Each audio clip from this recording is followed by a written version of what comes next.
ভারতবর্ষের নির্বাচন কমিশনার বিজ্ঞপ্তি প্রকাশ করে জানিয়েছে 20 আগস্ট 2024 থেকে ভোটার তালিকা সংশোধনের কাজ শুরু হবে। স্বভাবতই পশ্চিমবঙ্গেও 20 আগস্ট থেকে ভোটার তালিকা সংশোধনের কাজ শুরু হবে, চলবে 18 অক্টোবর পর্যন্ত।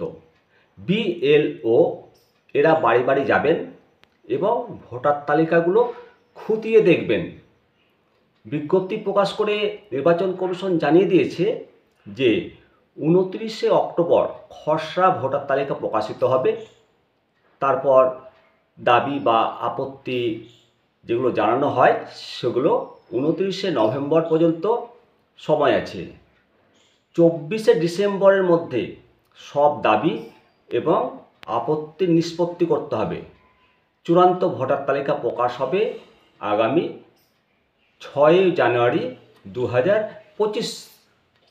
নির্বাচন কমিশনের বিজ্ঞপ্তিতে বলা হয়েছে, সব মৃত ভোটার, একাধিক জায়গায় যাদের নাম আছে এবং যারা শিফটেড হয়েছেন, ভোটার তালিকা থেকে সকলের নাম ফর্ম 7-এর মাধ্যমে পূরণ করে তাদের বাদ দেওয়ার ব্যবস্থা করতে হবে বিএলওদেরকে।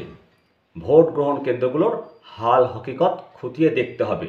অনেকে প্রশ্ন করেছেন যে ডিএর ডিউটি কি শুরু হবে? না, ডিওর ডিউটি উঠে গেছে। বিএলএর ডিউটি পালন করবেন আইসিডিএস কর্মী, তারপরে আরও বিভিন্ন দপ্তরের কর্মীদের সঙ্গে শিক্ষকরাও বিএলওর ডিউটি পালন করতে পারেন। অবশ্যই আপনারা মতামত দেবেন। দেখতে থাকুন নিয়মিত দর্শন। সকলে ভালো থাকুন, সুস্থ থাকুন। নমস্কার।